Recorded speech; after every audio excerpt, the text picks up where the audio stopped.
Hi guys, kumusta po tayong lahat mga kabayan amor followers and sa ating YouTube channel, mga subscriber. Hello po. So update ko lang po kayo guys, as naalala nyo, I think wala pa siyang 1 month, diba, nung pinopropagate ko yung aking Pink Princess. So ayan guys. So ito yung mga ating mga nakat. As napapansin nyo guys, may mga tumubo na po dyan. Ayan. Ayan o. May mga tumubo na dyan. So hindi ko pinapalitan yung water niya from the day talaga na binabad ko siya mga kabayan. As if ganyan lang po yung water niya. Ayan o.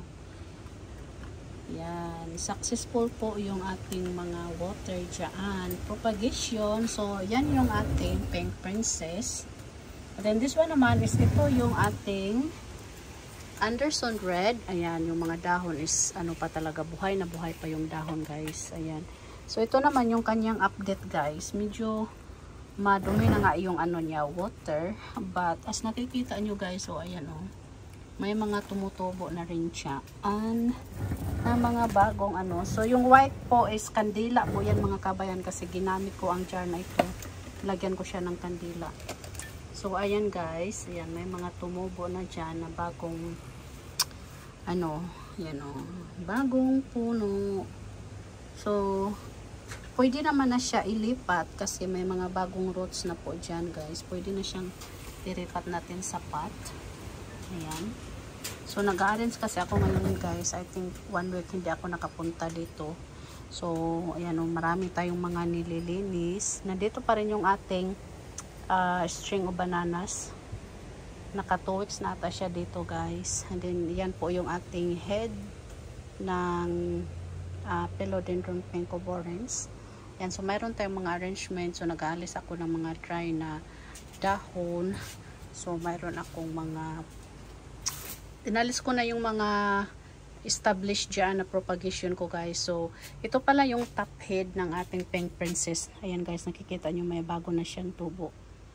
Yan. And then, yung pinaka-mother nito is nandoon sa dulo. And then, mayroon din siyang bagong tumubo. So, yan po yung ating mga nalilinis dyan. And dito sa baba, lilinisin ko din. And then, iakyat ko sila mga kabayan. So, yan po yung ating mga ano dyan. Medyo hindi na siya crowded. Kasi yung mga established na propagation ko like sa ating syngonium tsaka yung ating monkey mask is nandito na sila. Ayan, nilagay ko na sila guys dito sa labasan, dito sa ating greenhouse. Ayan, but dito ko lang nilagay sa baba para hindi masyadong ma-expose sa sun this time kasi nakalagay po yan sila sa shaded. So yung nilagay ko sa top is medyo yung mga makakapal para makakover po yung ano, yung direct sun kahit mayroon tayong cloth dito guys.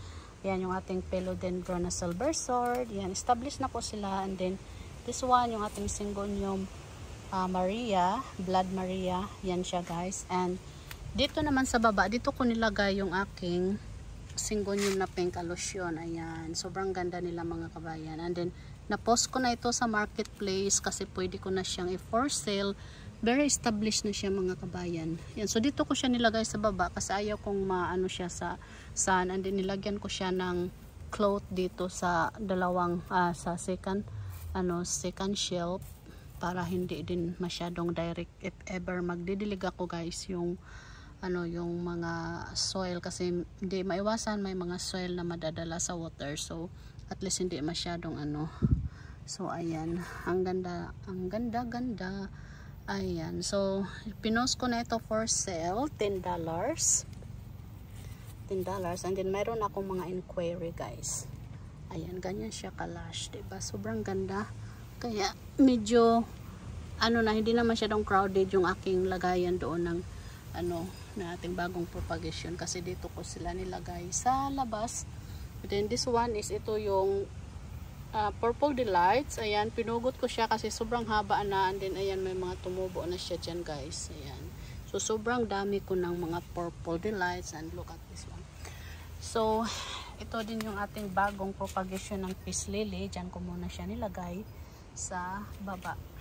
So, papakita ko po sa inyo yung mother ng ating Pink Princess. So yung Pink Princess is dito ko siya nilagay sa corner. So most of them is mga propagation. Ito yung mother plant ng ating Lecheriana, I think, yeah. And monkey mast, yan. Diyan natin nilagay. And then look at this one guys, dalawa. Hindi ko masilip doon sa kabila if mayroon. But yung nakikita ko dito is dalawa po yung bagong tubo ng ating Pink Princess. I don't know doon sa other side kasi ayaw ko muna siyang galawin. Ayan.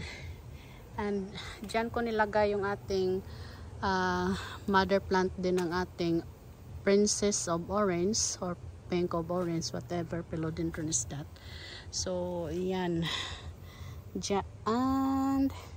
And yan yung aking new snake plants. Ayan. Shoutout sa iyo, Chris. Thanks for this. So, tinanim ko siya kanina guys. Dadalhin ko yan siya sa taas. Sobrang ganda niya.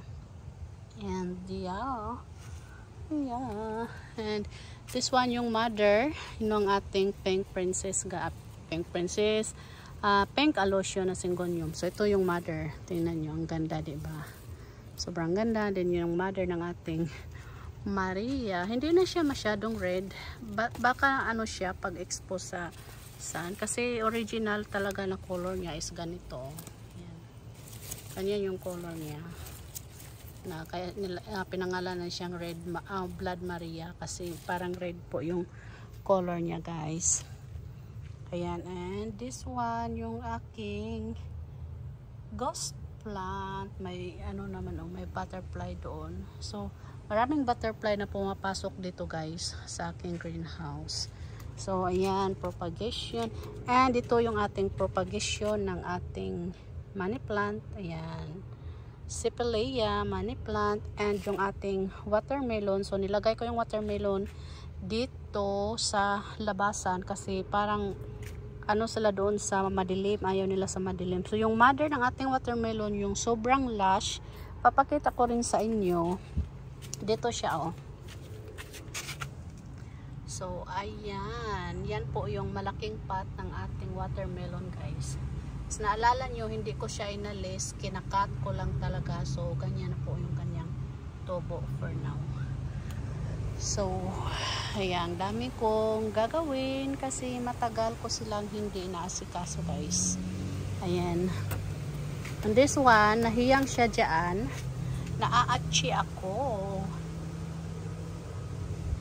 So, yan po. Maglilinis pa tayo dito guys sa ating shade talaga. Ayan yung ating mga pipili ako dito ng ating string of bananas na pwede ko nang i-for sale kasi mga established na po yan sila lahat and mayroon pa tayo dito sa taas. And this one, established na po yan sila lahat ng ating mga propagation guys. Ayan. Hindi ko na lang sila masabay-sabay na i-post for sale. Siguro mamaya kasi busy pa ako. Basta yung na-post ko ngayon is yung ating Pink Aloysium guys. So, ayan. So, yan po yung ating update. Thank you everyone. Bye-bye.